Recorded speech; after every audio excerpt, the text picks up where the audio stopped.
The Space Needle. In this video, we'll use 3D animation to show you the inside of the Space Needle, which is in Seattle, Washington. We'll also talk about how the tower was built, and what to expect on your next visit. Here's the United States. On the west coast is Washington State. The city of Seattle is right here, kind of in between all of this water. The Space Needle is right here. It was originally built for the World's Fair in 1962. It took 13 months to build. The first thing they did was dig a big hole to put the foundation. We want the tower to be as stable as possible. They poured 5,600 tons of concrete. This meant that when the tower was finished, the center of gravity would be underground. Now it's time to start building the structure. Construction finished just in time for the opening of the World's Fair. You have to remember that the 1960s was the space race, which eventually led to the first astronauts landing on the moon. The general public had their sights on the future and on space travel. This is why the top of the Space Needle is made to look like a flying saucer. But when you're up at the top, it's designed to make you feel like you're in the clouds floating above the city. While you're at the top, you can get a good view of the harbor, surrounding landscape. And of course, downtown Seattle, there's even a monorail that will take you there. The base of the tower has had a few renovations since it was first opened. Now, there's a bit more to see and do while you're at the bottom. Don't forget to admire the massive size of the tower when you're at the bottom on your trip to Seattle. Make sure you visit other buildings right around the tower. The Space Needle is usually compared with the Eiffel Tower in Paris, France. Both are icons for the cities they are in. Up at the top, we have 2 viewing floors, 3 elevators, the skyline level, and the base of the tower. As a tourist, you'll want to approach from the north side, walk up these steps, and then you can buy your tickets here. They also have kiosk machines that are pretty easy to use. Back in 1962, tickets only cost $1. But today you'll have to pay a bit more than that.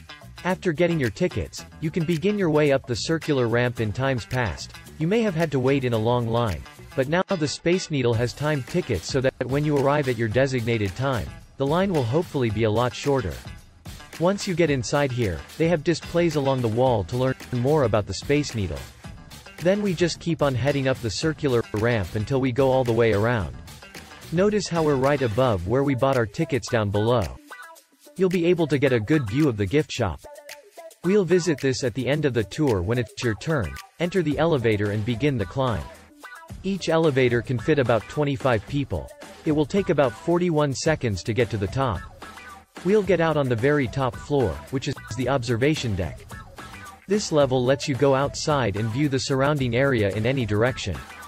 The glass panels are tilted outwards, and actually the benches are tilted out as well, which can be a little scary. At first, before the renovation in 2017, the observation deck looked like this.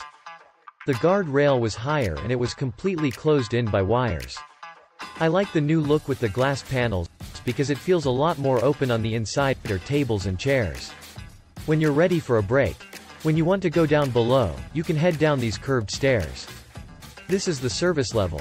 There's not much to do here, but there are restrooms if you need it. The lower deck is called the Loop. It features the world's only revolving glass floor. I hope you're not afraid of heights. It will rotate all the way around in about 30 minutes.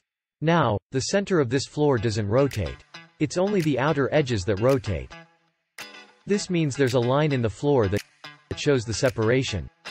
What's neat is that you can actually see some of the gears at work along the edge here. You can also view the structure of the building and watch as the elevators go up and down.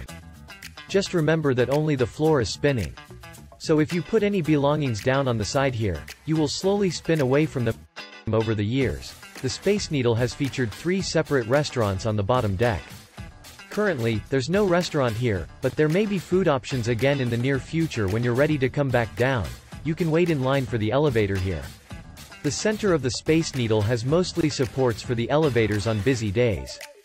All 3 elevators will be in use with passengers on the inside.